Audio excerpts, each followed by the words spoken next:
శ్రీకాకుళం జిల్లా పలాసకు చెందిన గోపాలకృష్ణ సివిల్స్లో ఆల్ ఇండియా 3rd ర్యాంక్ సాధించారు. 25 ఏళ్ల పాటు గోపాలకృష్ణ కుటుంబాన్ని గ్రామ బహిష్కరణ చేసిన పట్టుదలతో చదివి అందనంత ఎత్తుకెదిగాడు. సివిల్స్లో దేశ స్థాయిలో 3వ ర్యాంకు సాధించిన గోపాలకృష్ణతో మా ప్రతినిధి ఇన్నారెడ్డి ఫేస్ టు ఫేస్. ప్రపంచం సృష్టించిన గోపాలకృష్ణ ప్రస్తుతం మనతో ఉన్నారు. అయితే చాలా స్ట్రగుల్ ఫేస్ చేస్తూ చివరకు తన కుటుంబ నేపథ్యాన్ని కూడా పట్టించుకోకుండా టార్గెట్ రీచ్ చేసి తర్వాత 3వ ర్యాంక్ సాధించిన గోపాలకృష్ణ అడిగి మనం మరిన్ని తెలుసు. సార్ చెప్పండి సార్, మీరు టార్గెట్ రీచ్ చేయడం కనుక మీ కష్టం ఏ విధంగా ఉంది, మీ గోల్ ఏంటి? నా గోల్ అంటే నేను మరింత తెలుగు మాధ్యం మారుమూల గ్రామీణ ప్రాంత వాళ్ళ ప్రజలకి నేను మరింతగా స్ఫూర్తిదాయకంగా నిలవాలి సార్. నిలుస్తాననే నమ్మకం ఉంది. ఎందుకంటే గాంధీ గారు చెప్పినట్లు నా జీవితమే నా సందేశం అని అన్నారు. ఒక రకంగా నా ప్రిపరేషనే నా సందేశం సార్. నా బ్యాక్గ్రౌండే నాకు సందేశం. నేను అనేక రకాల కష్టబాధలు అనుభవించాను, తుదికంట పోరాడాను, అనేక చేత్కారాలు చేవాట్లు ఎదుర్కొన్నాను. అయినప్పటికీ అంతిమ విజయాన్ని అందుకున్నాను. చాలా హ్యాపీగా ఉంది సార్. బట్ ఇదే అంతిమ విజయం కాదు సార్. నాకు తర్వాత ఇంకా దేశానికి, రాష్ట్రానికి, ప్రజలకి సేవ చేయాల్సిన ఎన్నో ఉన్నాయి. దాని పరంగా నేను ముందుకు సాగుతాను సార్. ఇంకా తెలియని విషయాలు చాలా ఉన్నాయి, నేర్చుకుంటాను సార్. సో మీ కుటుంబ నేపథ్యం చూసి దాదాపు 25 సంవత్సరాల ఒక స్ట్రగుల్ మీ కుటుంబ నేపథ్యం భరించింది.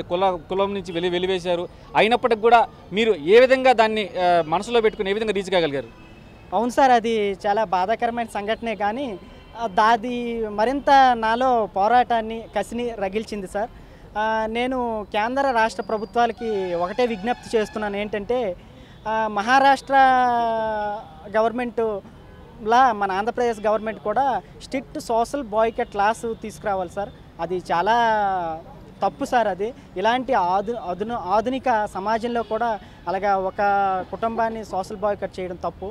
నేను ప్రభుత్వం వారిని మీ ద్వారాగా విజ్ఞప్తి చేస్తున్నాను. స్ట్రిక్ట్ సోషల్ లాస్, అదే సోషల్ బాయ్కట్ క్లాస్ తీసుకురండి. అలాంటి వారిని కఠినంగా చర్యలు తీసుకోమని నేను చేస్తున్నాను. బట్ నా విజయంతో మా ఊరోళ్ళు కూడా రియలైజ్ అయ్యి ఉంటారు అనుకుంటున్నాను. ఇప్పుడు మేమందరం కలిసి గ్రామాభివృద్ధి కోసం పాటుపడతాం సార్. డెఫినెట్లీగా వాళ్ళ మనసులను నేను మారుస్తాను, వాళ్ళ ఆలోచన విధానం మారుస్తాను. అది సార్. మీరు 3వ ర్యాంక్ సాధించిన నేపథ్యంలో ప్రస్తుతం ఇప్పుడు ఎవరైతే సివిల్స్ రాస్తున్నారో వాళ్ళకి మీరు ఇచ్చే సందేశం ఏంటి? అహర్నిశలు కష్టపడి చదవండి, విజయం మీ వెంటే నిలుస్తుంది. ఇదే నా ఇచ్చే చూసిన సందేశం సార్.